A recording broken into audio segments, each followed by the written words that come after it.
రైట్‌గా తెలుగు రాష్ట్రాలకు ఐఎండీ చల్లని వార్త చెప్పింది. 2 రాష్ట్రాల్లో 3 రోజుల పాటు వర్షాలు కురిసే అవకాశం ఉందని అంచనా వేసింది. ద్రోణి ప్రభావంతో ఏపీ, తెలంగాణలో అక్కడక్కడ వర్షాలు కురిసే అవకాశం ఉంది. ద్రోణి నేడు దక్షిణ అంతర్గత కర్ణాటక నుంచి తమిళనాడు మీదుగా మున్నార్ గల్ఫ్ వరకు సగటున సముద్ర మట్టానికి 0.9 కిలోమీటర్ల ఎత్తులో విస్తరించి ఉంది. దీంతో ఇవాళ రేపు ఎల్లుండి తేలికపాటి నుంచి మోస్తరు వర్షాలు 50 నుండి 60 కిలోమీటర్ల వేగంతో ఈదురుగాలులు వీచడంతో పాటు ఉరుములు, మెరుపులతో కూడిన వర్షం కురిసే అవకాశమూ ఉంది. దక్షిణ కోస్తాలో శుక్రవారం, శనివారం తేలికపాటి నుండి మోస్తరు వర్షాలు లేదా ఉరుములతో కూడిన జల్లులు 1 లేదా 2 చోట్ల కురిసే అవకాశం ఉంది. హైదరాబాద్ వాతావరణ కేంద్రం ప్రకారం తెలంగాణలో శుక్ర, శనివారాల్లో కొన్ని జిల్లాల్లో తేలికపాటి నుండి మోస్తరు వర్షాలు కురిసే అవకాశం ఉంది.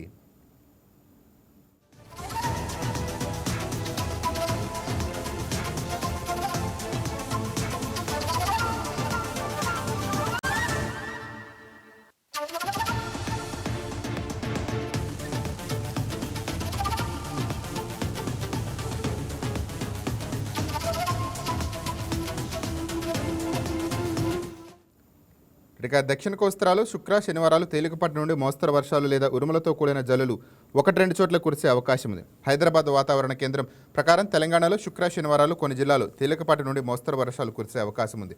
రైట్, ఐఎండీ ఏం చెప్పిందో మా కరస్పాండెంట్ ప్రసాద్ లైవ్లో అందిస్తారు. రైట్ ప్రసాద్, చెప్పండి.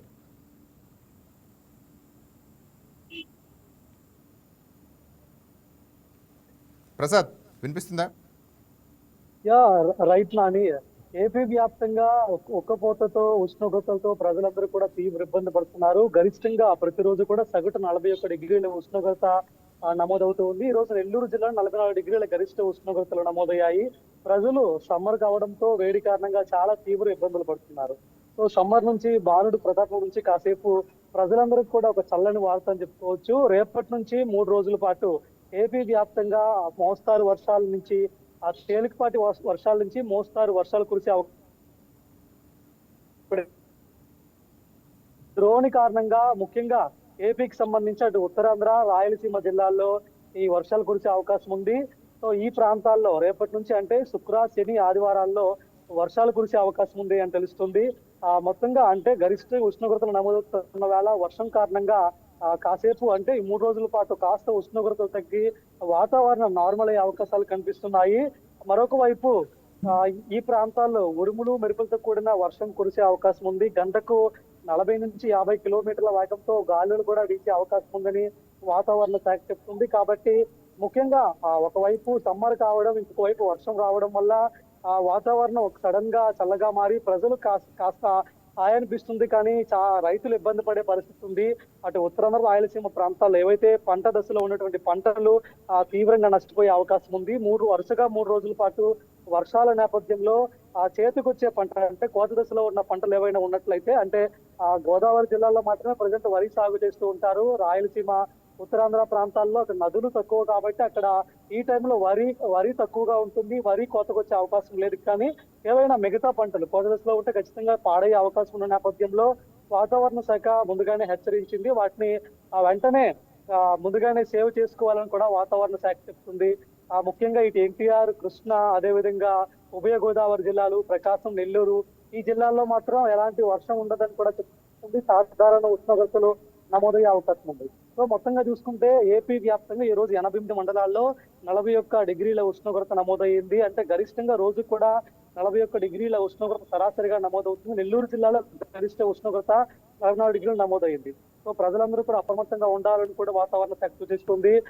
సమ్మర్ లో సడన్ గా వర్షాలు రావడం, సడన్ గా వేడి పెరగడం కూడా జరుగుతుంది. వర్షం తర్వాత మరింత ఉష్ణోగ్రతలు పెరిగే అవకాశం కూడా ఉందని కూడా చెప్తుంది. ఎందుకంటే మే నెలలోకి ఎంటర్ అవబోతుంది కాబట్టి ఈ 3 రోజుల వర్షం తర్వాత ఉష్ణోగ్రతలు ఆయా జిల్లాల్లో మరింత ఎక్కువ నమోదయ్యే అవకాశాలు ఉన్నాయని కూడా వాతావరణ శాఖ చెప్తుంది. నాని, ప్రధానంగా ఎండలు తీవ్రంగా ఉన్న వేళ వాతావరణంలో ఈ సడన్ మార్పులకి ప్రధాన కారణం ఏం చెప్తున్నారు ఐఎండీ అధికారులు?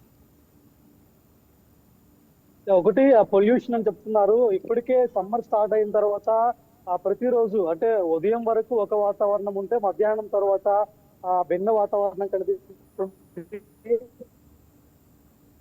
దానికి సంబంధించి వాతావరణ శాఖ అధికారులు అంటే ప్రకృతికి సంబంధించి ప్రకృతి అసమతుల్యత కారణంగానే ఇలా సంభవిస్తుందని చెప్తున్నారు. సాధారణంగా సమ్మర్ లో కూడా వర్షాలు కురుస్తూ ఉంటాయి. ఎప్పటి నుంచి ప్రకృతిలో ఎప్పటి నుంచో నేచురల్ గా జరుగుతూ వస్తుంది. కానీ అకాల వర్షాలు అంటే మే నెలలో వర్షాలు వస్తూ ఉంటాయి. ఎందుకంటే అప్పుడప్పుడే మనకి తొలకరి స్టార్ట్ అవుతుంది, వర్షాలు స్టార్ట్ అయ్యి ఎండలు తగ్గడం స్టార్ట్ అవుతాయి. సో ఆ మే నెలలో పడాల్సిన వర్షాలు ఇప్పుడు మనకి ఆల్రెడీ సమ్మర్ స్టార్ట్ అయిన మార్చి ఏప్రిల్ లో కూడా మనం ప్రతిరోజు చూస్తూనే ఉన్నాం. చాలా ప్రాంతాల్లో సడన్ వర్షం వల్ల రైతులు ఇబ్బంది పడుతున్నారు. వర్షం పడడం వల్ల ఉష్ణోగ్రతలు పెరిగిపోతున్నాయి.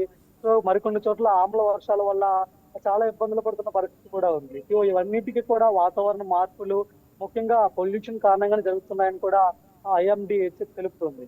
అంటే ఈ 3 రోజుల తర్వాత వాతావరణ పరిస్థితి ఎలా ఉండబోతుంది? అలానే ఉంటుందా, లేకపోతే తీవ్రమైన ఉష్ణోగ్రతలు నమోదే అవకాశం ఉందా? ద్రోణి కారణంగా 3 రోజుల పాటు అటు ఉత్తరాంధ్ర, ఇటు రాయలసీమ జిల్లాల్లో అంటే ఉత్తరాంధ్ర శ్రీకాకుళం, విజయనగరం, విశాఖపట్నం ఈ 3 జిల్లాలు, అల్లూరు సీతారామరాజుకు కూడా పడే అవకాశాలు ఉన్నాయని చెప్తున్నారు. రాయలసీమ జిల్లాలో కూడా ఈ 3 రోజుల పాటు తేలికపాటి నుంచి మోస్తారు వర్షాలు అక్కడక్కడ కురిసే అవకాశం ఉందని చెప్తున్నారు. ఈ 3 రోజులు కూడా వాతావరణంలో కాస్త చల్లదనం ఉంటుంది. ఉష్ణోగ్రతలు కాస్త తగ్గి కాస్త చల్లదనాన్ని చూసే అవకాశం ఉంటుంది. కానీ 3 రోజుల తర్వాత మే నెలలో ఎంటర్ అవ్వడం వల్ల ఎండల తీవ్రత మరింత అధికంగా ఉంటుంది. ప్రజెంట్ నమోదవుతున్న ఉష్ణోగ్రతల కంటే మరికొంచెం ఎక్కువ ఉష్ణోగ్రతలు నమోదయ్యే అవకాశం ఉందని కూడా వాతావరణ శాఖ చెప్తుంది. Right, thank you Prasad.